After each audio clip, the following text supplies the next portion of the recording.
Good morning everyone. आप सभी को नमस्कार। आई होप कि आप सब अच्छे होंगे। आज का टॉपिक है हड़प्पा सभ्यता। आज हम पढ़ेंगे हड़प्पा सिविलाइजेशन के बारे में पढ़ाई करेंगे, देखेंगे समझेंगे क्या क्या चीज़ें हैं इसके अंदर।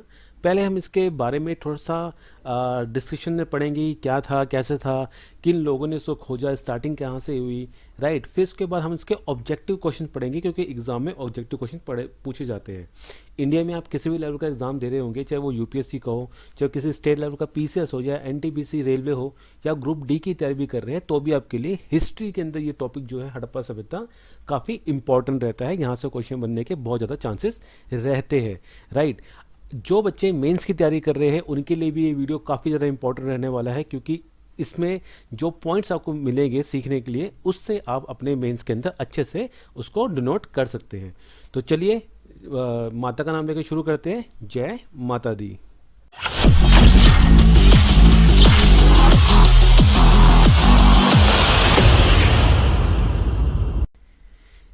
ये जो फर्स्ट पिक्चर है, ये हड़प्पा कालीन जो सभ्यता थी, या सिंधु घाटी सभ्यता जिसे कहा जाता है, उस टाइम पीरियड की कुछ मोहरें मिली है, जिसके अंदर हमें ये सांड का चित्र बना मिला है, जिसके ऊपर कुबड़ है। तो कहा माना जाता है ऐसा, जो सिंधु घाटी सभ्यता के लोग थे वो जो कुबड़ वाला सांड था उसको काफ़ी मान्यता देते थे, उसको काफ़ी पूजने मानते थे।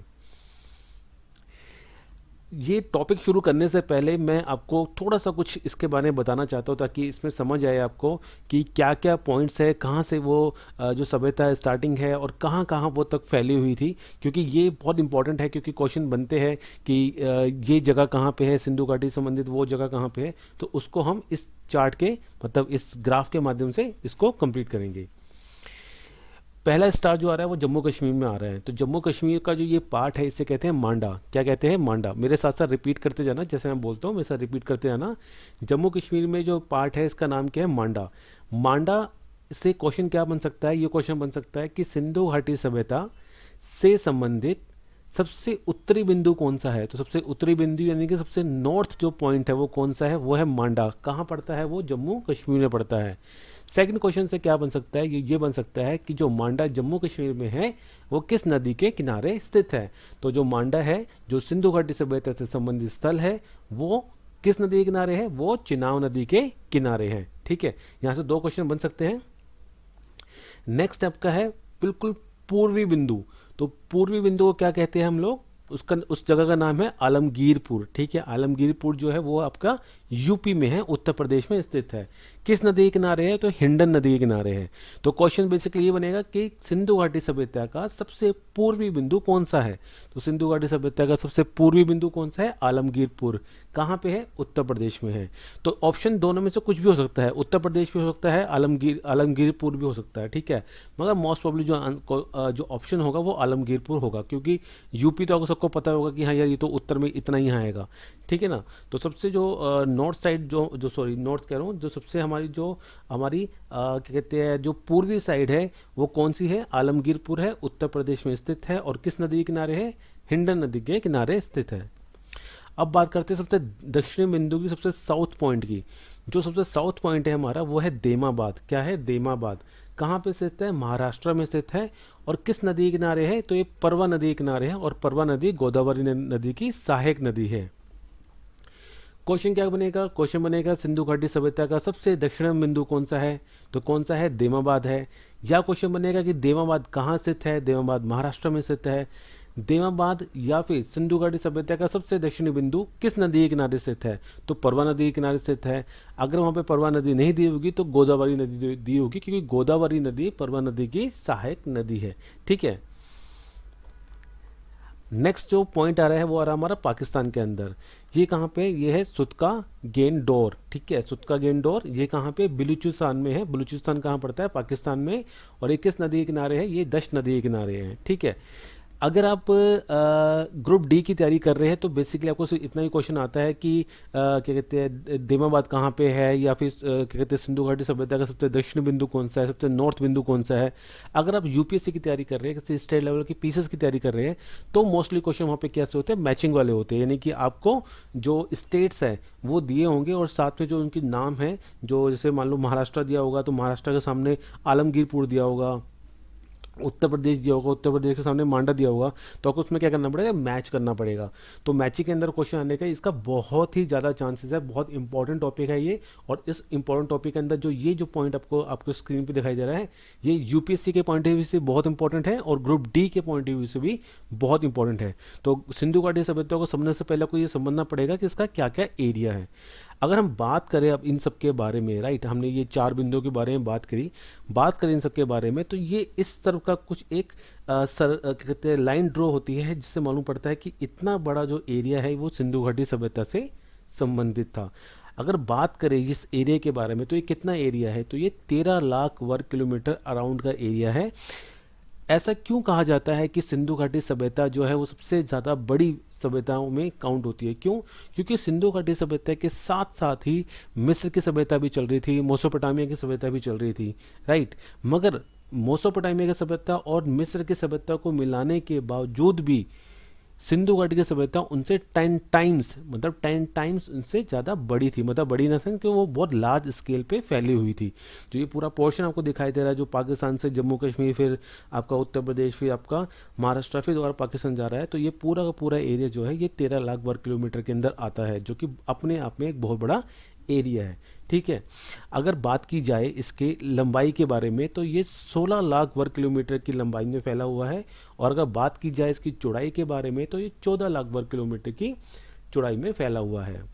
अगर आप यूपीएससी की तैयारी कर रहे हैं, तो आपके सामने जो स्क्रीन दिखाई दे रही है इस समय फिलहाल, ये बहुत ज़्यादा इंपॉर्टेंट है आपके लिए। अगर एग्ज़ाम के अंदर आप इस तरह डोनेट करके आते हैं, मैप बना के आते हैं, आप चारों पॉइंट लिख के आते हैं, बताते हैं कि वो पॉइंट जो है वो किस लोकेशन पे आते हैं और किस नदी के किनारे है, और ये जो 13 लाख वर्ग किलोमीटर का एरिया ये शो करते हैं, इसकी लंबाई शो करते हैं, इसकी लेंथ शो करते हैं, तो आपके जो एग्जामर होगा वो काफ़ी इंप्रेस होगा इस चीज़ को लेके। क्योंकि यूपीएससी के अंदर देखा जाता है कि मेंस के एग्जाम के अंदर आप कितनी सुंदरता से, कितनी अच्छी तरीके से, कितने बढ़िया तरीके से प्रेजेंट करते हैं, उसी के नंबर आपको मिलते हैं। ठीक है। तो चलिए आगे बढ़ते हैं। आई होप आपको ये समझ आ गया होगा। ठीक है, ये समझना बहुत ज़रूरी है क्योंकि यहाँ से क्वेश्चन बनने के बहुत ज़्यादा चांसेस हैं। अब हम पढ़ते हैं सिंधु घाटी सभ्यता के बारे में, थोड़ी बहुत नॉलेज देते हैं कि क्या क्या है, फिर इसके बारे में और डीप जाते रहेंगे। फिर इसके बारे हम लोग जो इसके ऑब्जेक्टिव क्वेश्चन है उनको करेंगे। तो सिंधु घाटी सभ्यता जो बेसिकली है वो नगरीय सभ्यता है, यानी कि शहरी सभ्यता है। मतलब उस समय क्या होते थे, शहर होते थे, गांव, ग्रामीण सभ्यता नहीं है। इनकेस अगर क्वेश्चन आता है क्या सिंधु घाटी सभ्यता ग्रामीण सभ्यता है, मतलब अगर आप यूपीएससी एग्जाम दे रहे होगे या पीसीएस का एग्जाम दे रहे होगे, तो वहाँ पे क्या आता है, वहाँ पे आपकी स्टेटमेंट्स आती है, आपको उसमें ट्रू और फॉल्स करने पड़ते हैं। तो अगर लिखा आता है कि क्या सिंधु घाटी सभ्यता एक ग्रामीण सभ्यता थी, तो नहीं, सिंधु घाटी सभ्यता ग्रामीण सभ्यता नहीं थी। सिंधु घाटी सभ्यता एक उच्च नगरीय सभ्यता थी। ये उच्च नगरीय का मतलब क्या होता है, नगरीय और उच्च नगरीय में क्या फर्क होता है? नगरीय होता है शहरी व्यवस्था, और उच्च नगरीय होता है कि वो जो शहर उन्होंने बसाए थे वो बहुत ही प्रॉपर तरीके से बसाए थे।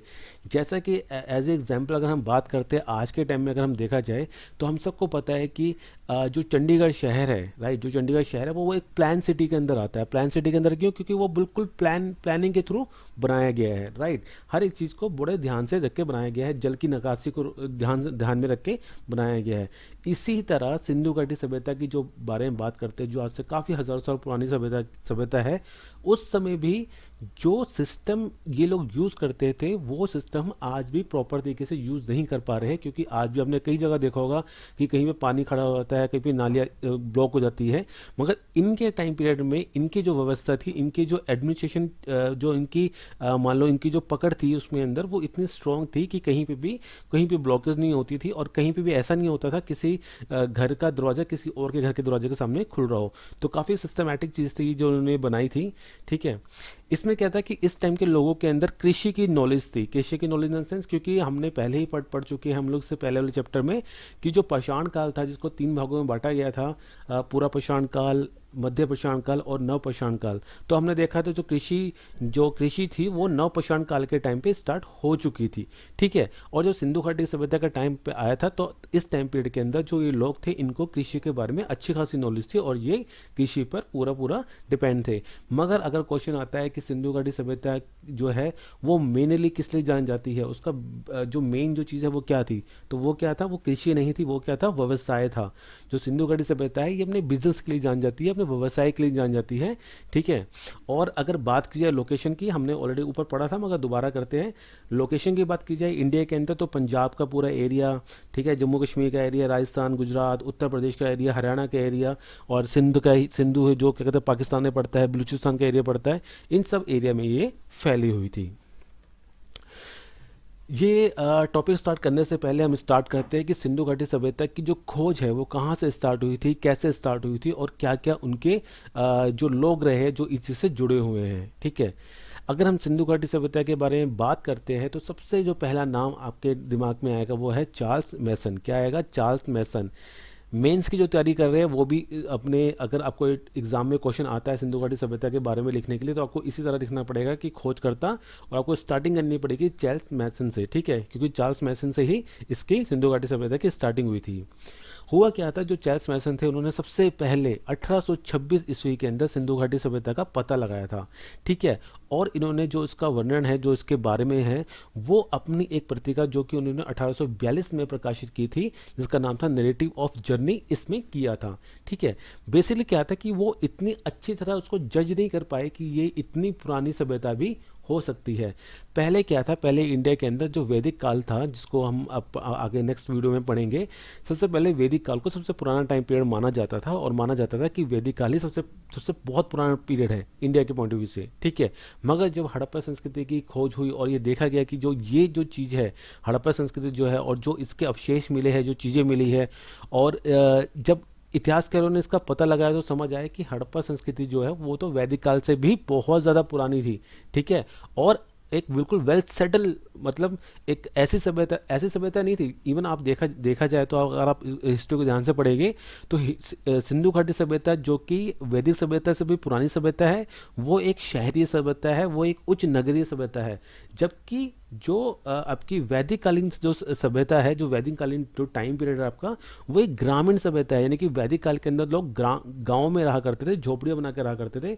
मगर उनसे कई सालों पहले जो हड़प्पा संस्कृति आई थी, जो बिल्कुल लुप्त हो चुकी है, वो उस टाइम पीरियड में लोग गाँव में नहीं रहते थे, उस टाइम पीरियड में लोग शहरों में रहते थे। तो ये उल्टा चला था, ऐसा नहीं था कि गाँव के बाद शहर बने थे। जबकि देखा जाए हिस्ट्री को ध्यान से पढ़े तो समझ आएगा कि शहरों के बाद गाँव बने थे।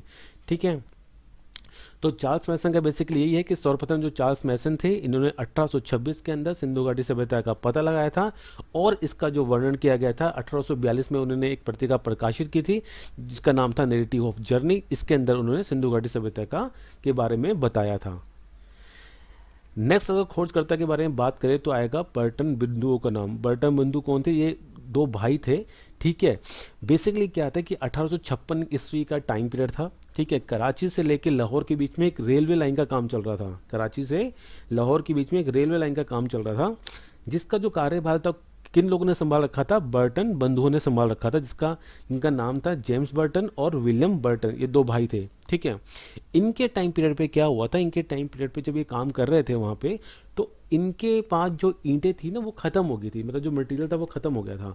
तो इन्होंने वहाँ के गांव के लोगों से पूछा कि यार ये मटेरियल थोड़ा ख़त्म हो गया, क्या आसपास से अरेंज हो सकता है? इन्होंने देखा कि कुछ लोग जो है वो अपना, गांव के जो लोग थे वो अपना घर बनाने के लिए कहीं से ईंटें भी लेके आते थे।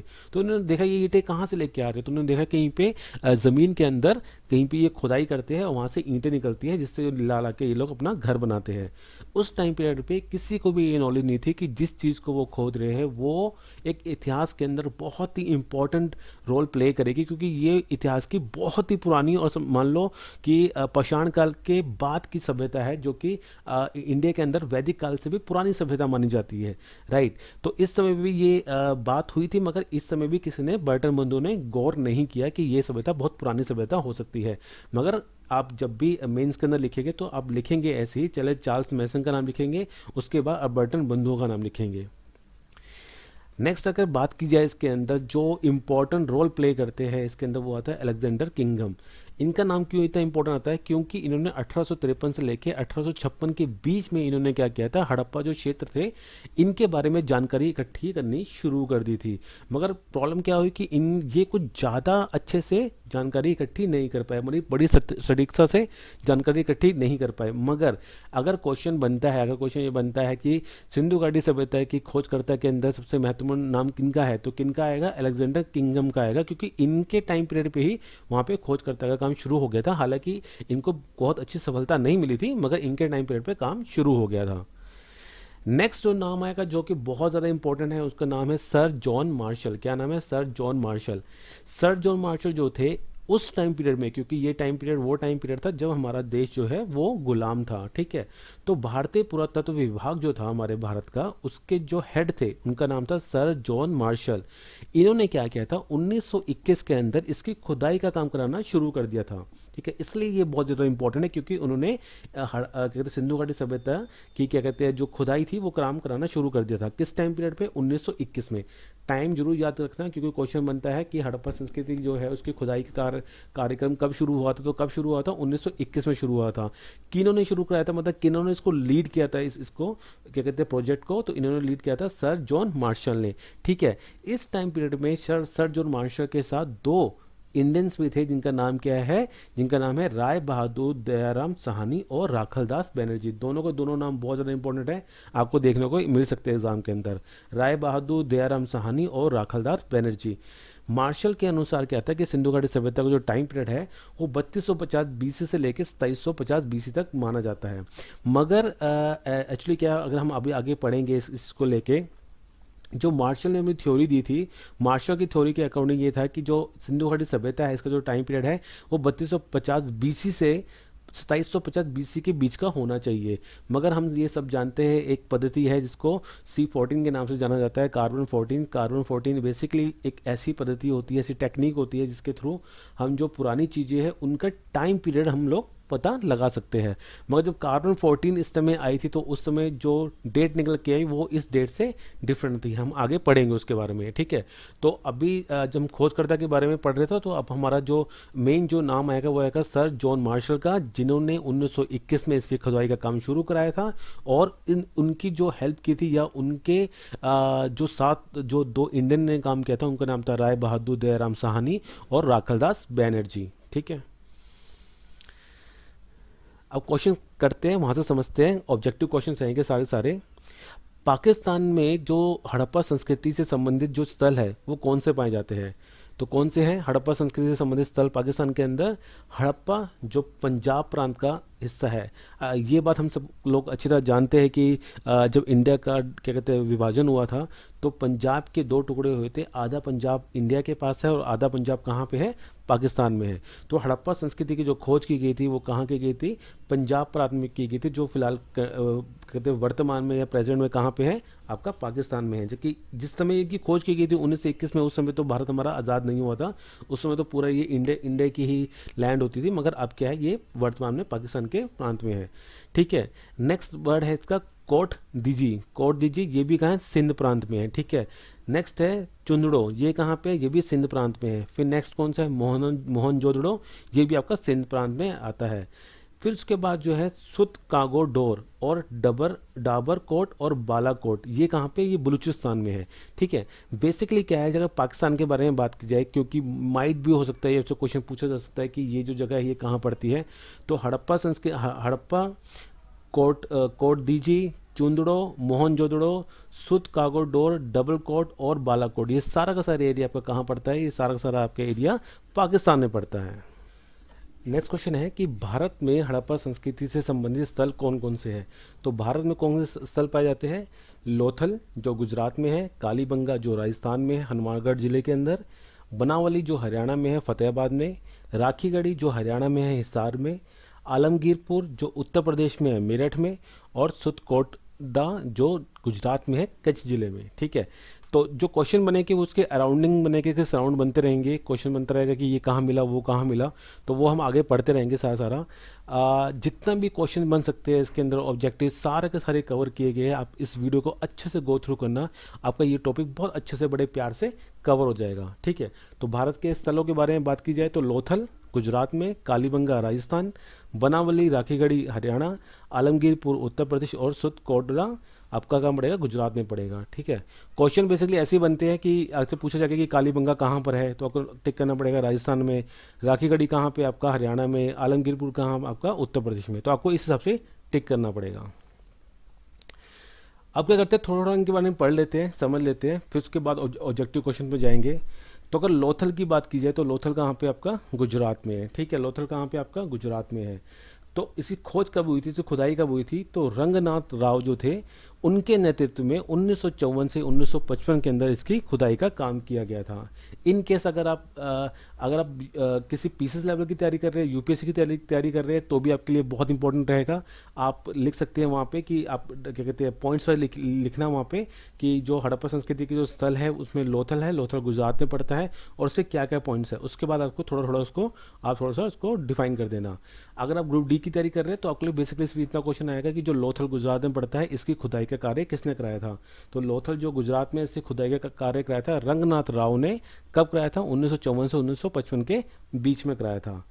लोथल जो है वो किस नदी के किनारे पड़ता है, तो लोथल जो है वो साबरमती नदी के पास है। और सहायक नदी कौन सी है, उसकी सहायक नदी कौन सी है, भोगवा, कौन सी, भोगावा, ठीक है, भोगावा नदी के किनारे है। भोगावा नदी जो है वो साबरमती नदी की सहायक नदी है। तो क्वेश्चन बनेगा कि लोथल हड़प्पा संस्कृति या सिंधु घाटी सभ्यता से संबंधित स्थल लोथल किस नदी के किनारे है। तो लोथल जो है वो साबरमती नदी के किनारे है। अगर साबरमती उसमें ऑप्शन में नहीं होगा तो क्या आंसर होगा, भोगावा नदी उसके अंदर ऑप्शन में होगा, ठीक है। मिला क्या है, क्वेश्चन आएगा आपके कि गोदीवाड़ा या बंदरगाह के साक्ष्य भारत में कहाँ से प्राप्त हुए हैं। तो गोदीवाड़ा या बंदरगाह के जो साक्ष्य है भारत में लोथल से प्राप्त हुए हैं, और लोथल कहाँ पे है आपका, गुजरात में है। नेक्स्ट क्वेश्चन आएगा कि मान लो शतरंज का खेल और चावल की भूसी के साक्ष्य आपको कहाँ से प्राप्त हुए हैं। तो शतरंज का खेल और चावल की भूसी के जो साक्ष्य है वो आपके लोथल गुजरात से प्राप्त हुए हैं। नेक्स्ट अगर क्वेश्चन आता है कि स्त्री और पुरुष शवदान के साक्ष्य आपके कहाँ से प्राप्त हुए हैं। तो स्त्री और पुरुष के जो शवदान के जो साक्ष्य यानी कि जो डेड बॉडीज है वो कहाँ से मिली है, वो लोथल गुजरात से ही प्राप्त हुई है। अगर क्वेश्चन आता है कि लोथल सिंधु घाटी सभ्यता से संबंधित स्थल लोथल में दफनाने की दिशा कौन सी थी। तो दफनाने की दिशा कौन सी थी, उनकी डायरेक्शन कौन सी थी, उत्तर से दक्षिण यानी कि नॉर्थ से दक्षिण, यानी कि नॉर्थ की तरफ उसका कहते हैं आपकी जो डेड बॉडी होती है नॉर्थ की तरफ उसका सिर होता था, हेड होता था, और दक्षिण की तरफ से क्या होते हैं, लेग्स होते थे, ठीक है। थोड़ा दोबारा से पढ़ते अच्छे से। लोथल जो है वो रंगनाथ राव के नेतृत्व में खुदाई हुई थी 1955 से 1954 से 1955 के बीच में। लोथल जो है वो साबरमती नदी के किनारे है, और किसकी सहायक नदी है, भोगवा जो नदी है वो साबरमती की सहायक नदी है। गोदीवाड़ा जो बंदरगाह है, गोदीवाड़ा या बंदरगाह थी, गोदीवाड़ा का मतलब बंदरगाह ही होता है। गोदीवाड़ा या बंदरगाह के साक्ष्य कहाँ से मिले हैं, लोथल से मिले हैं। शतरंज का खेल और चावल की भूसी के साक्ष्य कहाँ से प्राप्त हुए हैं, लोथल से प्राप्त हुए हैं। स्त्री पुरुष शवदान के साक्ष्य कहाँ से प्राप्त हुए हैं, लोथल से प्राप्त हुए हैं। और दफनाने की जो दिशा थी उनमें क्या थी, लोथल के अंदर दफनाने की दिशा क्या थी, उत्तर से दक्षिण की थी। कहाँ थे, नॉर्थ से साउथ की डायरेक्शन में था। नेक्स्ट हम पढ़ेंगे कालीबंगा। कालीबंगा कहाँ पे है, राजस्थान में। ये जरूर याद रखना कि कौन सी जगह कहाँ पे है। क्वेश्चन कई बार ऐसे ही बनता है कि ये जगह कहाँ पे है। अगर आप क्या कहते हैं यूपीएससी या स्टेट लेवल की पीसीएस की तैयारी भी कर रहे हैं तो वहाँ पे भी जो क्वेश्चन बनते हैं वो मैचिंग के बन जाएंगे। वहाँ पे सिंगल लाइन का क्वेश्चन नहीं आएगा, वहाँ मैचिंग का क्वेश्चन आ जाएगा, ठीक है। कि यहाँ चार क्या कहते हैं स्टेट्स के नाम दिए होंगे, यहाँ पर्टिकुलर जिलों के नाम दिए होंगे, आपको मैच करना पड़ेगा। तो कालीबंगा कहाँ है, कालीबंगा है राजस्थान में। कालीबंगा का मेनली मतलब क्या होता है, कालीबंगा का मतलब होता है आपका कांच की चूड़ियाँ। तो इसकी खोज कब हुई थी, तो इसकी खोज हुई थी 1952 के अंदर, और किसने की थी, अमलानंद ने, कितना, अमलानंद घोष द्वारा खोज की गई थी 1952 में कालीबंगा की। कालीबंगा कहाँ पे है, राजस्थान में है, ठीक है। खोज तो की थी अमलानंद घोष द्वारा 1952 में, मगर जो उत्खनन का कार्य है यानी कि उसकी जो खुदाई का कार्य है वो कब स्टार्ट हुआ था, 1961 से 1969 के बीच में स्टार्ट हुआ था। किन के द्वारा स्टार्ट किया गया था, तो बी के थापर और बीबी लाल के द्वारा इसकी खुदाई का काम किया गया था। 1952 में अमलानंद घोष द्वारा इसकी खोज हुई थी कालीबंगा राजस्थान की। कालीबंगा राजस्थान की जो खुदाई हुई थी वो 1961 से 1969 के बीच में हुई थी। किसके द्वारा की गई थी, तो बी के थापर और बीबी लाल के द्वारा की गई थी। क्वेश्चन बनता है कि सिंधु घाटी सभ्यता से संबंधित जुटे हुए खेत के साक्ष्य कहाँ से प्राप्त होते हैं। तो सिंधु घाटी सभ्यता से संबंधित जो जुटे हुए खेत के साक्ष्य है वो आपके कालीबंगा राजस्थान से प्राप्त होते हैं। नेक्स्ट क्वेश्चन बनेगा कि मरण पट्टिका पर उत्तीर्ण सिंह युक्त देवता की कृति मतलब उसकी मूर्ति कहाँ से प्राप्त हुई थी। तो कहाँ से प्राप्त हुई थी, वो भी आपकी कालीबंगा राजस्थान से ही प्राप्त हुई थी। नेक्स्ट क्वेश्चन बनेगा कि मिट्टी के बर्तन मिद्र भांड आपको कहाँ से प्राप्त हुए हैं, तो वो कालीबंगा राजस्थान से प्राप्त हुए हैं। क्वेश्चन बनेगा सिंधु घाटी सभ्यता से संबंधित कालीबंगा स्थल किस नदी के किनारे है? तो किस नदी के किनारे है? ये घग्गर नदी के किनारे है। दोबारा थोड़ा सा फटाफट पढ़ लेते हैं। कालीबंगा जो राजस्थान में है, इसकी खोज हुई थी 1952 में। अमल नंद घोष द्वारा इसकी खोज की गई थी। 1961 से 69 के बीच में बी के थापर और बीबी लाल द्वारा इसकी खुदाई की गई थी। इसका उत्खनन का काम किया गया था। जुटे हुए खेत के साक्ष्य आपको कालीबंगा से मिलते हैं। मरण प्रतीक पट्टिका पर उत्तीर्ण सिंह युद्ध देवता की जो कृति है वो भी आपकी कालीबंगा से प्राप्त हुई है। मिट्टी के बर्तन भी आपकी कालीबंगा से प्राप्त हुए हैं। और कालीबंगा जो है, जो कि राजस्थान में स्थित है, वो घग्गर नदी के किनारे स्थित है। आई होप कि आपको समझ आ रहा होगा। ठीक है, हम धीरे धीरे पढ़ेंगे मगर अच्छे से पढ़ेंगे ताकि आपको एक ही बार में सारी नॉलेज अच्छे से आ जाए। फिर जब हम इसके क्या कहते हैं ऑब्जेक्टिव क्वेश्चन करेंगे तो वहाँ से आपको बहुत अच्छे से ये सब चीज़ें क्या कहते हैं रिकॉल हो जाएगी। तो अगली जगह है बनावली। बनावली कहाँ पे है? हरियाणा के अंदर है। ठीक है, खुदाई का काम किया गया था उसका 1973 में। कब किया था? 1973 में बनावली की खुदाई का कार्य शुरू किया गया था। किसने किया था?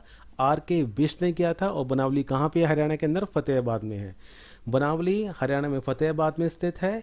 खुदाई का काम शुरू किया गया था 1973 में। और किसके द्वारा शुरू किया गया था? आर के बिष्ट के द्वारा शुरू किया गया था। बनावली किस नदी के किनारे है? तो हड़प्पा सभ्यता से संबंधित स्थल बनावली रंगोई नदी के किनारे है। कौन सी नदी के किनारे है? रंगोई नदी के किनारे है। क्या क्या प्राप्त हुआ है यहाँ से? तो मिट्टी का हल प्राप्त हुआ है, मन के प्राप्त हुए हैं और जौ के साक्ष्य प्राप्त हुए हैं। क्वेश्चन बनेगा सिंधु घाटी सभ्यता से संबंधित मिट्टी का हल कहाँ से प्राप्त हुआ है? तो सिंधु घाटी सभ्यता से संबंधित जो मिट्टी का हल है वो कहाँ से प्राप्त हुआ है? बनावली से प्राप्त हुआ है। कहाँ से प्राप्त हुआ है? आपका बनावली से प्राप्त हुआ है मिट्टी का हल। मन के कहाँ से प्राप्त हुए हैं? बनावली से प्राप्त हुए हैं। जौ के साक्ष्य कहाँ से प्राप्त हुए? आपके बनावली से प्राप्त हुए हैं। नेक्स्ट है हड़प्पा पूर्व और हड़प्पा संस्कृति की साक्ष्य। यानी कि बनावली एक ऐसी जगह है जहाँ पे आपको हड़प्पा से पूर्व मतलब हड़प्पा से पहले के भी और हड़प्पा संस्कृति की साक्ष्य भी प्राप्त हुए हैं। ठीक है, अब थोड़ा सा इसमें थोड़ी सी कंफ्यूजन हो जाएगी। जैसे मिट्टी का जो हल है वो मिला आपको बनावली से। और अगर आपको बात की जाए मिट्टी के जो बर्तन है और जो जुते हुए खेत के साक्ष्य है वो मिले कालीबंगा से। तो याद रखना यहाँ पे थोड़ी कंफ्यूजन होती है। जुते हुए खेत के साक्ष्य मिले के कालीबंगा राजस्थान में, जो राजस्थान है वहाँ पे खेतों में जुताई हुई है। ठीक है, मगर जो मिट्टी का हल है, मिट्टी का हल वो कहाँ से मिलेगा? आपको हरियाणा से। खेत कहाँ पे है? राजस्थान में है, कालीबंगा में। और हल कहाँ पे मिलेगा आपको? हरियाणा में, बनावली में। ठीक है, ऐसे याद कर लो चाहे आप। अब नेक्स्ट है राखीगढ़ी। राखीगढ़ी काफ़ी मेन है क्योंकि सबसे बड़ा स्थल माना जाता है राखीगढ़ी सिंधु घाटी सभ्यता के अंदर। 1969 के अंदर सूरजभान जो थे इनके द्वारा इसकी खोज की गई थी। किसके द्वारा खोज की गई थी? सूरजभान के द्वारा खोज की गई थी 1969 के अंदर। क्वेश्चन बनेगा सिंधु घाटी सभ्यता से संबंधित महत्वपूर्ण स्थल राखीगढ़ी की खोज किसके द्वारा की गई थी और कब की गई थी? तो 1969 में की गई थी। और किसके द्वारा की गई थी? सूरजभान के द्वारा सिंधु घाटी सभ्यता से संबंधित राखीगढ़ी की खोज की गई थी। इसका जो काम था, उत्खनन का काम, ये किसके द्वारा किया गया था? तो 1997 से लेकर 1999 के बीच में अमरेंद्र नाथ के द्वारा इसका उत्खनन का काम किया गया था। किस टाइम पे? 1997 से लेकर 1999 के बीच में इसका उत्खनन का काम किया गया था। इसकी खुदाई का काम किया गया था। किसके द्वारा किया गया था? अमरेंद्र नाथ के द्वारा किया गया था। राखीगढ़ी जो है वो किस नदी के किनारे है? वो घग्गर नदी के किनारे है। किस नदी के किनारे है राखीगढ़ी? घग्गर नदी के किनारे है। ठीक है, क्या क्या पाया गया है यहाँ से? तो दुर्ग पाया गया। दुर्ग मतलब किला होता है, ठीक है, जो थोड़ा कहते हाइट पे होता है। दुर्ग पाया गया है यहाँ पे। अन्नागार पाया गया है। ऊंचे चबूतरे पर बनाई गई अग्नि वेदिकाएं पाई गई है। क्या? ऊंचे चबूतरे पर बनाई गई अग्नि वेदिकाएं पाई गई है। तो क्वेश्चन बनेगा कि ऊंचे चबूतरे पर बनाई गई अग्नि वेदिकाएं कहाँ से प्राप्त हुई है? तो कहाँ से प्राप्त हुई है? राखीगढ़ी से प्राप्त हुई है। और राखीगढ़ी कहाँ पे है? आपका हरियाणा में है, जिसकी खोज की गई थी 1969 में सूरजभान के द्वारा, जिसकी खुदाई की गई थी अमरेंद्र नाथ द्वारा 1997 से लेकर 1999 के बीच में। यानी कि 1997 से लेकर 1999 के बीच में अमरेंद्र नाथ द्वारा इसकी खुदाई की गई थी। और राखीगढ़ी जो है वो घग्गर नदी के किनारे स्थित है। सिंधु घाटी सभ्यता का भारत का सबसे बड़ा स्थल क्या माना जाता है? राखीगढ़ी को ही माना जाता है। नेक्स्ट है धोलावीरा। धोलावीरा कहाँ पे है? धोलावीरा आपका गुजरात में है। कहाँ पे है धोलावीरा? धोलावीरा आपका गुजरात में है। खोज कब हुई थी धोलावीरा की? धोलावीरा की खोज हुई थी 1969 में। किनके द्वारा की गई थी? जगपति जोशी के द्वारा इसकी खोज की गई थी। क्वेश्चन बनेगा कि सिंधु घाटी सभ्यता से संबंधित धोलावीरा स्थल की खोज किसके द्वारा की गई थी? तो जगपति जोशी के द्वारा धोलावीरा की खोज की गई थी 1969 के अंदर। इसके उत्खनन का काम किसने किया था? उसका उत्खनन का काम किया था, उत्खनन मतलब खुदाई का काम किया था आर एस बिस्ट द्वारा। किसके द्वारा? आर एस बिस्ट ने धोलावीरा की उत्खनन का काम किया था। कब किया था? 1989 से 1991 के बीच में। 1989 से लेके 1991 के बीच में आर के बिस्ट के द्वारा धोलावीरा की खुदाई का काम किया गया था, जबकि इसकी खोज की गई थी जगपति जोशी द्वारा 1969 में। धोलावीरा का अर्थ क्या होता है? धोलावीरा का अर्थ होता है सफेद कुआं। क्या होता है इसका अर्थ? सफेद कुआं। जब हम मेंस का एग्जाम लिखेंगे ना, तो आप इस हिसाब से लिखना, ताकि जो पढ़ने वाला है उसको पॉइंट टू पॉइंट चीज़ें समझ आए। हालांकि होता क्या है कि मेंस का एग्जाम होता आपका सब्जेक्टिव है, मगर आपको उसको इस तरह लिखना चाहिए कि आप उसमें हर एक चीज़ के ऊपर पॉइंट्स लिखे। पॉइंट्स में क्या है कि चीज़ें जल्दी समझ भी आती है और देखने में सुंदर भी लगती है और उसकी चीज़ की वैल्यू भी लगती है। जैसे हमने कोई भी बात लिखी, अगर उसको आप 5 पॉइंट्स में या 10 पॉइंट्स में लिखते हैं तो समझ आएगा कि आपने उस चीज़ के बारे में 10 बातें बताई हैं।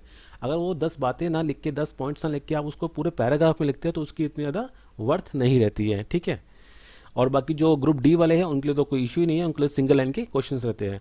तो धोलावीरा का अर्थ है सफ़ेद कुआं। धोलावीरा जो है वो 3 मुख्य भागों में विभाजित था। ठीक है। धोलावीरा जो ऐसा स्थल है जो 3 मुख्य भागों में विभाजित था। क्या क्या था? एक था दुर्ग का भाग। क्या था? दुर्ग का भाग। एक था मध्य नगर और एक था निचला भाग। दुर्ग मतलब टीले के ऊपर जो मकान बनाए जाते, मकान तो नहीं, मतलब जो किले बनाए जाते थे, तो उससे कहते हैं दुर्ग कहते थे। तो एक दुर्ग का भाग होता था, एक मध्य का भाग होता था और एक बिल्कुल निचला भाग होता था। बहुत इंपॉर्टेंट क्वेश्चन है। क्वेश्चन बनता है कि धोलावीरा, ठीक है, धोलावीरा को यूनेस्को द्वारा अपनी सूची में कब शामिल किया गया था? सॉरी, कब नहीं। धोलावीरा जो है वो कौन से नंबर का है, क्या कहते हैं, यूनेस्को की लिस्ट में, यानी कि यूनेस्को द्वारा किस नंबर पर धोलावीरा को शामिल किया गया था? तो जो भारत का जो 40वां स्थल है वो है धोलावीरा। तो क्वेश्चन ऐसे भी बनता है, क्वेश्चन की लैंग्वेज कुछ भी हो सकती है। क्वेश्चन ऐसे भी बनता है कि यूनेस्को की लिस्ट द्वारा 40वें नंबर का भारत का कौन सा स्थल है? तो यूनेस्को की लिस्ट में भारत का 40वें नंबर का स्थल कौन सा है? धोलावीरा। क्यों इंपॉर्टेंट है? क्योंकि भैया जाहिर सी बात है, सिंधु घाटी सभ्यता से संबंधित है। ठीक है।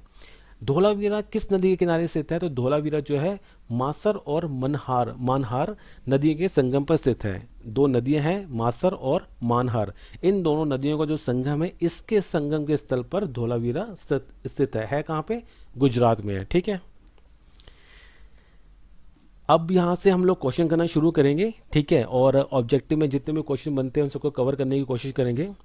तो हड़प्पा सभ्यता का सर्वाधिक मान्यता प्राप्त काल कौन सा है, कौन सा माना जाता है? तो कौन सा माना जाता है हड़प्पा का? 2500 ईसा पूर्व से लेके 1750 ईसा पूर्व का टाइम पीरियड माना जाता है। हमने ऊपर पढ़ा था जो चार्ल्स मैसन थे, उनका टाइम पीरियड के हिसाब से कुछ और था, राइट।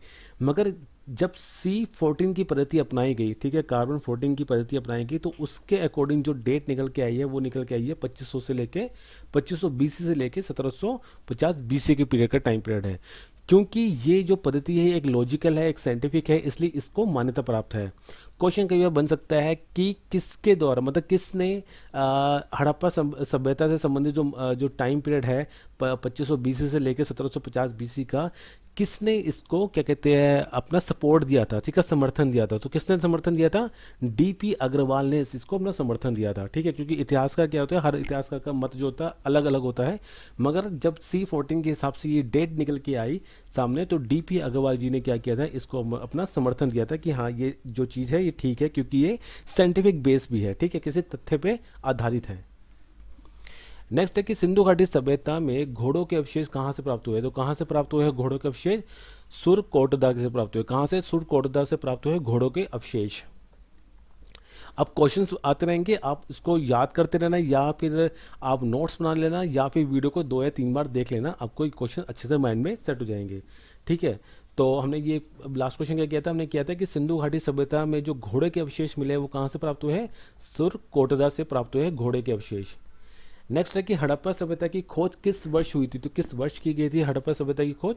1921 में की गई थी। किसके द्वारा की गई थी? दयाराम साहनी के द्वारा की गई थी। और अगर क्वेश्चन बनता है कि हड़प्पा सभ्यता कहाँ पे है, किस नदी के किनारे है, तो हड़प्पा सभ्यता जो है वो रावी नदी के किनारे है। बेसिकली कहता है कि सिंधु घाटी सभ्यता की जो है वो काफ़ी विकसित सभ्यता है। सिंधु घाटी सभ्यता के अंदर जो सबसे पहला स्थल खोजा गया था वो क्या था, हड़प्पा सभ्यता थी। तो वो है कहाँ पे, वो आपके हड़प्पा सभ्यता जो पंजाब प्रांत है जो पाकिस्तान का, यहाँ पड़ती है। और 1921 में दयाराम साहनी के द्वारा इसकी क्या कहते हैं खोज की गई थी, या इसकी खुदाई का काम किया गया था, ठीक है। और हड़प्पा सभ्यता है कहाँ पे, तो ये रावी नदी के किनारे स्थित है। नेक्स्ट है कि हड़प्पा का उत्खनन करने वाला प्रथम व्यक्ति कौन था जो इसके महत्व को समझ नहीं पाया। हाँ, तो ये इंपॉर्टेंट है, हमने ऊपर पढ़ा था। जो अलेक्जेंडर किंगडम थे, इन्होंने सबसे पहले क्या किया था, इसका उत्खनन करने का काम किया था हड़प्पा का, ठीक है। मगर वो इसके महत्व को समझ नहीं पाए। उन्होंने इसको देखा और उससे, मगर उनको ये पता नहीं चला कि ये हड़प्पा सभ्यता है, ये इतनी पुरानी इतनी इंपॉर्टेंट सभ्यता है। उन्होंने बस जनरली ऐसी खोज कर ली, उनको लगा पता नहीं ये कुछ बहुत पुरानी टाइम पीरियड की चीज़ें हैं, और उन्होंने उसको मतलब वो इतनी अच्छी इन्फॉर्मेशन, इतनी इंपॉर्टेंट इन्फॉर्मेशन उस चीज़ से नहीं निकाल पाए थे, ठीक है। मगर सबसे पहले जो इन्होंने मतलब देखा था, वो किसने देखा था, अलेक्जेंडर किंगडम ने देखा था। तो कहते हैं, ऐसा क्वेश्चन ये भी बनता है कि कहते हैं हड़प्पा सभ्यता का जनक किसे माना जाता है, तो किसे माना जाएगा, अलेक्जेंडर किंगडम को माना जाएगा। हालांकि इन्होंने कुछ महत्वपूर्ण सूचना नहीं निकाल पाए वहाँ से, मगर सबसे पहले जो उनको क्योंकि खोजा, जो देखा इन्होंने देखा था। मगर उसके बाद जो दयाराम साहनी जब आए थे, तो उन्होंने उसको प्रॉपर तरीके से उत्खनन भी किया था, और उस चीज़ का पता भी लगाया था कि बेसिकली चीज़ है क्या। नेक्स्ट है कि अफगानिस्तान से सिंधु घाटी सभ्यता के कौन से स्थान प्राप्त हुए हैं। अगर हम अफगानिस्तान के बारे में बात करते हैं, तो अफगानिस्तान में कौन से दो स्थल है, ठीक है। तो क्या है, मुंडीगाक और सुर्तगोई। क्या है, मुंडीगाक और सुर्तगोई, ये दो ऐसी जगह है जो कहाँ पे, अफगानिस्तान में है, और जो किससे संबंधित है, सिंधु घाटी सभ्यता से संबंधित है। सिंधु घाटी सभ्यता के बारे में स्टार्टिंग में पढ़ा था कि 13 लाख वर्ग किलोमीटर के एरिया में फैली हुई है, राइट। इसमें बहुत सारी जो साइट्स है वो ढूंढी गई है, ठीक है। कुछ साइट्स आपके अफगानिस्तान में है, कुछ साइड आपकी पाकिस्तान में है, कुछ साइड आपकी इंडिया के अंदर है। मगर जो मैक्सिमम साइट्स है, मैक्सिमम साइट मतलब अराउंड 1000 के करीब जो साइट्स है, वो आपकी भारत के अंदर पाई जाती है, ठीक है। कुछ साइट्स जो है 500 के 400-500 के करीब आपकी पाकिस्तान में है, और कुछ जो बहुत ही कम रेयर चाहे साइट्स है वो आपकी अफगानिस्तान में है। सारी साइट्स के बारे में आपको नहीं पता करना। कुछ मेन साइट्स है जो एग्जाम में पूछी जाती है, जो पहले भी पूछी गई थी, आगे फ्यूचर में उनका पूछने का ज़्यादा चांसेस रहता है, जहाँ से कुछ मेन चीज़ें प्राप्त हुई है, उस साइट्स के बारे में जरूर पढ़ना। उसके साइट्स के बारे में जितने भी क्वेश्चन बनते हैं वो इस वीडियो में कवर किए गए हैं। तो अगर बाई चांस क्वेश्चन आ जाता है कि अफगानिस्तान के अंदर कौन सी जगह मिली है, तो मतलब कौन सी जगह है सिंधु घाटी सभ्यता से संबंधित, तो मुंडीगाक और सुर्तगोई जो जगह है वो अफगानिस्तान में स्थित है। ये क्वेश्चन कैसे भी बन सकता है, ये क्वेश्चन आपका मेंस में आएगा तो मैचिंग में आ जाएगा, और वैसे आएगा ग्रुप डी में तो सिंगल लाइनिंग का क्वेश्चन भी बन सकता है। नेक्स्ट क्वेश्चन स्क्रीन पे आ रहा है कि इतिहासकारों द्वारा सिंधु घाटी सभ्यता को इतिहास के किस श्रेणी में रखा गया था। तो जो इतिहासकार थे उन्होंने सिंधु घाटी सभ्यता को किस श्रेणी में रखा था, इतिहास के अर्ध ऐतिहासिक काल के अंदर रखा था। कहाँ रखा था, अर्ध ऐतिहासिक काल के अंदर रखा था। हमने जो पहले पाषाण काल को पढ़ा था, हमने समझा था इसके अंदर क्या था, कि जो पाषाण काल का टाइम पीरियड जो माना जाता था, वो टाइम पीरियड ऐसा माना जाता था कि जिसके अंदर हमें कोई भी लिखित साक्ष्य प्राप्त नहीं हुए हैं। अर्ध ऐतिहासिक काल को वो टाइम पीरियड माना जाता था जहाँ के लिखित साक्ष्य तो प्राप्त हुए हैं हम लोगों को, हमें वो चीज़ें मिली है जो ये लिख के गए हैं अपने टाइम पीरियड के अंदर, मगर हम लोग एबल नहीं है उसको समझने के लिए। हम लोग इतने सक्षम नहीं है कि हम समझ पाए कि इन्होंने हमारे लिए क्या छोड़ा है, क्या लिखा है इन्होंने हमारे लिए, राइट। जिस टाइम पीरियड के बारे में आपको साक्ष्य तो प्राप्त होते हैं लिखित, मगर आप उसको पढ़ नहीं पाते, तो उसको क्या कहते हैं, अर्ध ऐतिहासिक काल। क्या कहते हैं, अर्ध ऐतिहासिक काल। और ऐतिहासिक काल किसे कहेंगे, जिसके साक्ष्य भी प्राप्त हुए हैं, हम पढ़ भी पाए और हम समझ भी पाए कि उन लोगों ने क्या कहा है। जैसे वैदिक जो सभ्यता जो मानी जाती है वो ऐतिहासिक काल के अंदर मानी जाती है, और उस वैदिक सभ्यता के अंदर जो हमें जैसे वेद मिले हैं, जैसे 4 वेद है वो मिले, हमने उसको पढ़ा भी है, समझा भी है, राइट। तो इतिहासकारों में अगर हमने इससे पहले भी वीडियो देखी होगी पाषाण काल से संबंधित, तो उसमें मैंने अच्छे से डिस्क्राइब किया है कि इतिहास को 3 कैटेगरी में बांटा गया है, जिसके अंदर से सिंधु घाटी सभ्यता को अर्ध ऐतिहासिक काल की कैटेगरी में रखा गया है। यानी कि यहाँ के जो साक्ष्य हमें प्राप्त हुए हैं, जो लिखित इनकी भाषा, इनकी लिपि जो प्राप्त हुई है, वो प्राप्त तो हुई है हमें, हमने देखा इन्होंने कुछ ना कुछ तो लिखा है दीवारों के ऊपर, मगर हम लोग उसको पढ़ नहीं पाए, हम लोग उसको समझ नहीं पाए कि इन लोगों ने क्या लिखा है। इसलिए हमने इस जो सिंधु घाटी सभ्यता है इसको अर्ध ऐतिहासिक काल की श्रेणी में रखा है। नेक्स्ट है कि सिंधु घाटी सभ्यता को किस प्रकार की सभ्यता माना जाता है। तो किस प्रकार की सभ्यता माना जाता है, तो कांस्य युगीन सभ्यता है। कांस्य युगीन सभ्यता क्यों है ये, इसलिए है क्योंकि इस टाइम पीरियड पे जो मैक्सिमम यूज होता था, जिस धातु का यूज होता था वो था कांसा। क्या था, कांसा। तो सिंधु घाटी सभ्यता जो है वो एक कांस्य युगीन सभ्यता मानी जाती है। कांसा बेसिकली क्या होता है, जो तांबा होता है और जो टीन होता है उन दोनों को मिलाने से बनता है कांसा। ठीक है, तो इस टाइम पीरियड के जो लोग होते थे, जो स्त्रियां होती थी, जो आभूषण पहना करती थी, वो बेसिकली किसके होते थे, वो कांसे के होते थे। इसलिए हमने सिंधु घाटी सभ्यता को एक कांस्य युगीन सभ्यता माना है।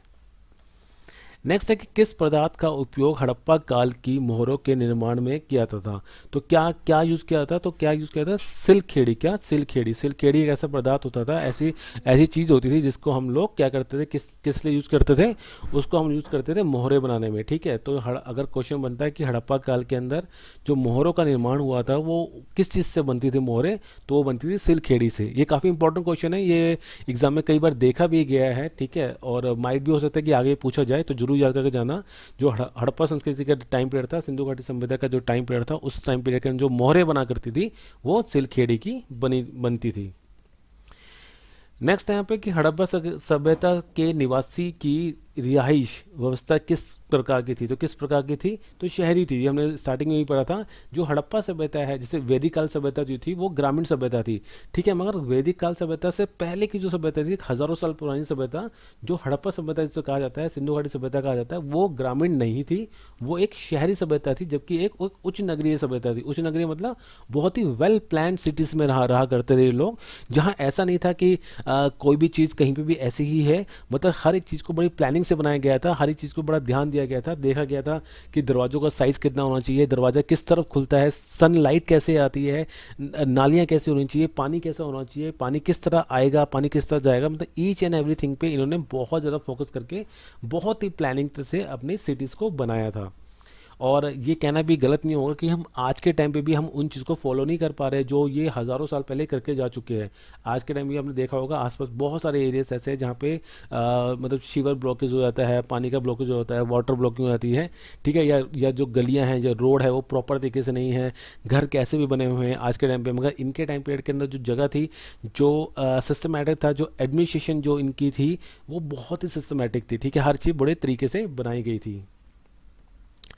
नेक्स्ट है कि सिंधु घाटी सभ्यता के घर किसके बने होते थे। किसके बने होते थे, पक्की ईंटों के बने होते थे। कौन सी ईंटों के बने होते थे, पक्की ईंटों के बने होते थे सिंधु घाटी सभ्यता के घर। नेक्स्ट है कि सैंधव मतलब सिंधु घाटी सभ्यता। सिंधु घाटी सभ्यता की ईंटों का अलंकरण किस स्थान से मिलता है। तो कहाँ से मिलता है, कालीबंगा से मिलता है। तो क्वेश्चन अगर बेसिकली बनता है, क्वेश्चन अगर बेसिकली आता है एग्जाम के अंदर कि सिंधु घाटी सभ्यता के अंदर जो ईंटों का अलकरण है वो कहाँ से, किस स्थान से प्राप्त हुआ है, तो कहाँ से प्राप्त हुआ है, वो कालीबंगा से आपको प्राप्त हुआ है। नेक्स्ट है सिंधु घाटी सभ्यता को मुख्यतः किस युग में रखा गया है। तो ये शायद हमने पहले ऊपर पढ़ लिया था, आज ऐतिहासिक काल के अंदर रखा गया था हमने सिंधु घाटी सभ्यता को। और इसका लॉजिक मैंने क्लियर कर दिया था, क्योंकि इसके जो साक्ष्य प्राप्त हुए हैं वो हम लोग पढ़ नहीं पाए हैं। मतलब प्राप्त तो हुए मगर हम लोग पढ़ नहीं पाए हैं, इसलिए हम लोग जो इतिहासकार है इन लोगों ने इसको अर्ध ऐतिहासिक काल की श्रेणी में रखा है। नेक्स्ट है कि हड़प्पा कालीन स्थल से प्राप्त जार पर चोंच के मछली दबाए चिड़िया और पेड़ के नीचे खड़ी लोमड़ी का चित्रण जो मिलता है, जो पंचतंत्र की लोमड़ी की कहानी का साक्ष्य है, ये कहाँ से प्राप्त हुआ है। क्वेश्चन दोबारा से पढ़ते समझते हैं। और अगर आप यूपीएससी के बारे में बात करें या आप किसी स्टेट लेवल के पीसीएस के बारे में बात करें, तो वहाँ पे इस टाइप के क्वेश्चन पूछे जाते हैं जो कि काफ़ी लेंथी होते हैं, जिसको पढ़ने में आपको काफ़ी टाइम लग जाता है। तो बेसिकली क्वेश्चन यहाँ पे सिर्फ इतना ही कह रहा है कि ऐसी हड़प्पा कालीन सभ्यता, सिंधु घाटी सभ्यता से संबंधित ऐसी जगह कौन सी है जहाँ से एक जार पे, यानी कि जार मतलब जैसे वास होता है, क्या कहते हैं, पोर्ट जो होता है, उस पे चोंच के अंदर मछली दबाई चिड़िया ने, चिड़िया है जिसने चोंच के अंदर मछली को दबा रखा है और पेड़ के नीचे एक लोमड़ी खड़ी है। इसका जो चित्रण है वो कहाँ मिलता है, ठीक है, जिसका जो पंचतंत्र की कहानियां हैं उसके अंदर लोमड़ी का साक्ष्य मिलता है, ये किस जगह से मिलता है, तो कहाँ से मिलता है, ये लोथल से मिलता है। कहाँ से, लोथल। लोथल कहाँ पे आपका, गुजरात में है। ठीक है, लोथल कहाँ आपका, गुजरात में है। नेक्स्ट है कि हड़प्पा के मिट्टी के बर्तनों पर समानतः किस रंग का उपयोग किया जाता था। तो काफ़ी इंपॉर्टेंट क्वेश्चन है, कौन सा कलर यूज करते थे वो लोग मिट्टी के बर्तनों पर। मिट्टी के बर्तनों के ऊपर वो कौन सा कलर यूज करते थे, लाल कलर यूज करते थे। कौन सा कलर यूज करते थे, लाल कलर यूज करा करते थे वो मिट्टी के बर्तनों पर। नेक्स्ट है कि हड़प्पा सभ्यता के संपूर्ण क्षेत्र का आकार किस प्रकार का है? तो किस प्रकार का है? तो त्रिभुज आकार है। कैसा आकार है? त्रिभुज आकार है। जो हमने ऊपर स्टार्टिंग में, वीडियो के स्टार्टिंग में हमने जो डायग्राम सा बनाया था, जिसमें दिखाया था कि 13 लाख वर्ग किलोमीटर के अंदर फैला हुआ है। तो जो ये आकार जो बनता है इसका किस किस किस शेप का है? ये एक त्रिभुज की शेप का है। नेक्स्ट है कि पैमानों की खोज ने यह सिद्ध कर दिया है कि सिंधु घाटी सभ्यता के लोग माप और तौल से परिचित थे।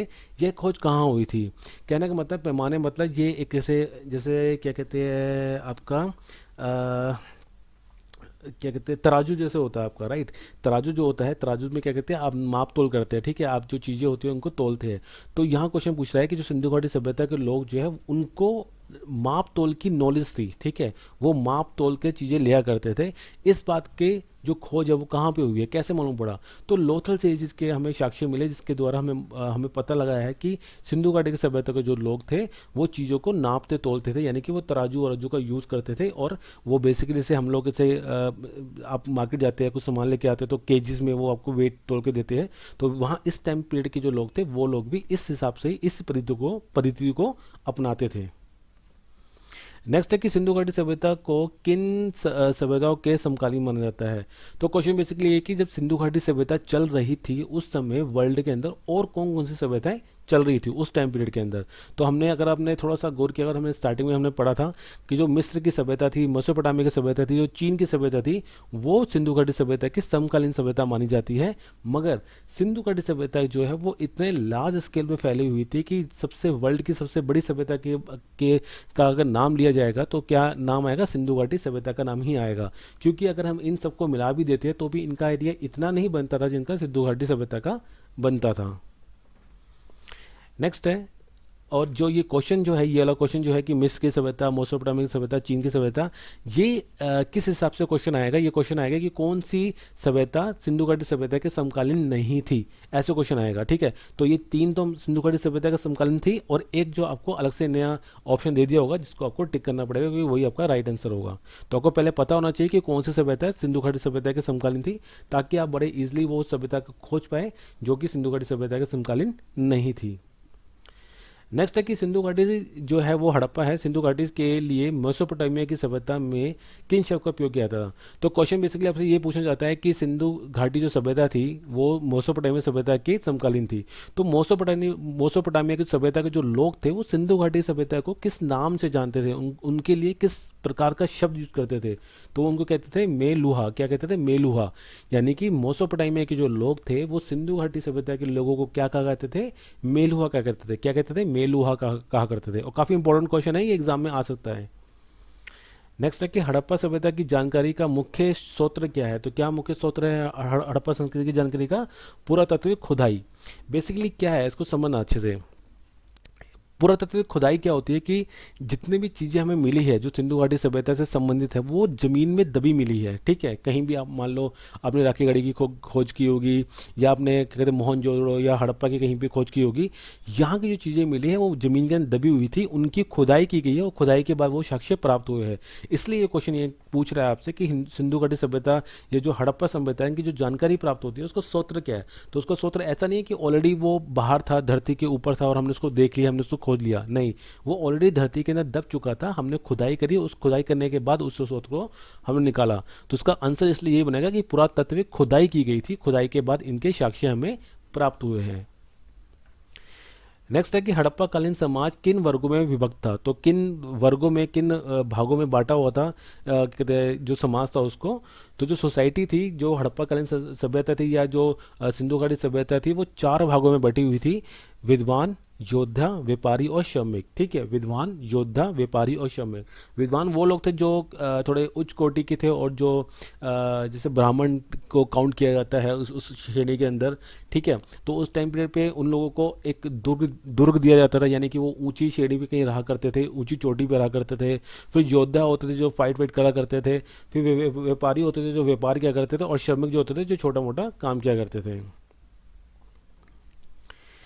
नेक्स्ट है कि सिंधु घाटी सभ्यता के किन स्थल से घरों में कुएं के अवशेष मिले हैं? मतलब सिंधु घाटी सभ्यता से संबंधित कौन सी ऐसी जगह है जहाँ पे घर के अंदर कुओं के होने के साक्ष्य भी प्राप्त हुए, यानी कि घरों के अंदर ही अपने पर्सनल कुएं उन्होंने बना रखे थे।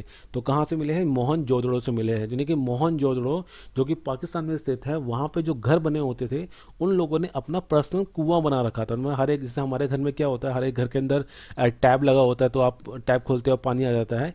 तो यहाँ इस टाइम पीरियड पे क्या होता था, हर एक किसी गांव का कुआं नहीं होता था, हर एक घर के अंदर अपने अपने पर्सनल कुएं हुआ करते थे।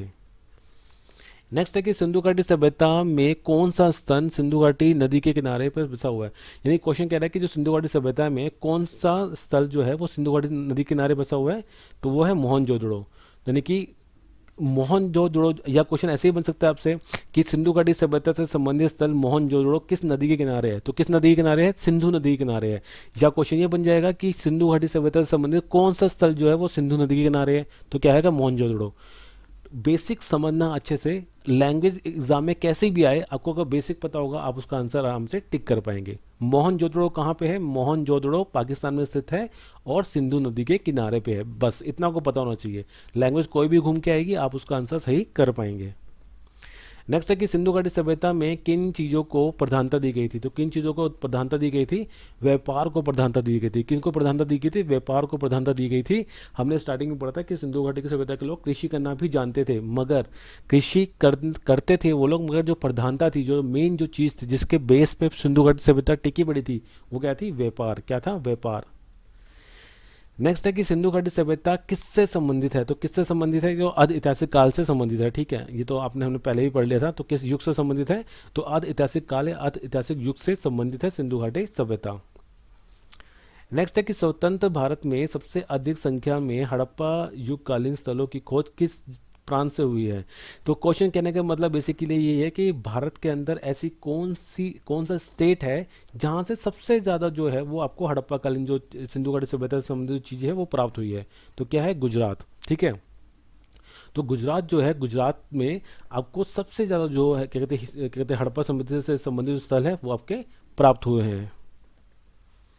नेक्स्ट है कि सिंधु घाटी सभ्यता से संबंधित शवाधान, जिसे कहते हैं 837 के साक्ष्य कहाँ से प्राप्त हुए? तो कहाँ से प्राप्त हुए हैं? ये हड़प्पा से प्राप्त हुए। कहाँ से प्राप्त हुए? हड़प्पा से प्राप्त हुए हैं। सिंधु घाटी सभ्यता से संबंधित हड़प्पा नामक जगह से शवधान 837 के साक्ष्य आपको प्राप्त हुए हैं।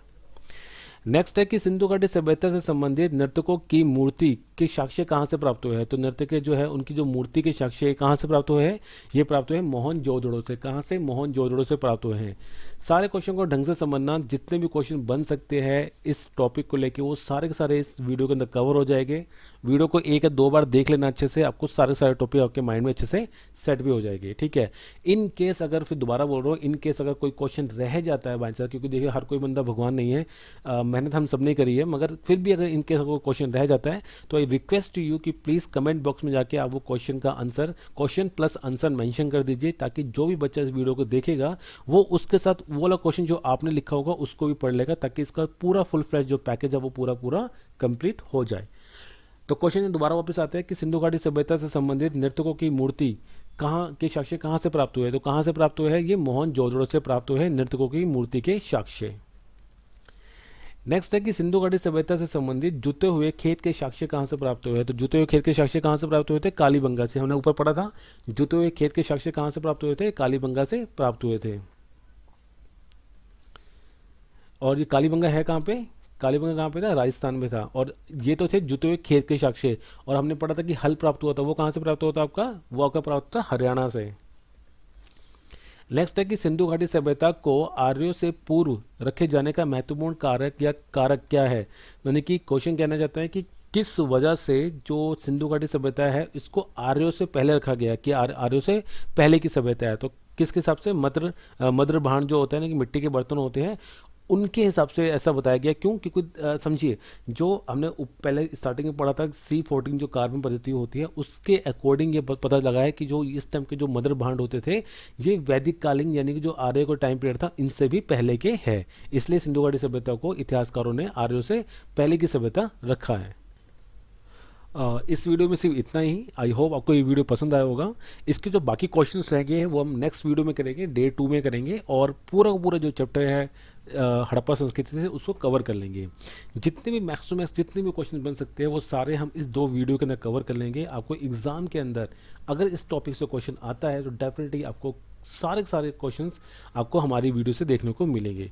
ठीक है, तब तक के लिए फोकस कीजिए काम पे, पढ़ाई पे अच्छे से ध्यान दीजिए, अपने अपने घर वालों का ख्याल रखिए। ठीक है, और नौकरी पे फोकस करना है क्योंकि जॉब बहुत ज़्यादा इंपॉर्टेंट है। राइट, तो thank you so much for your valuable time. खुश रहिए और खुशियाँ फैलाइए।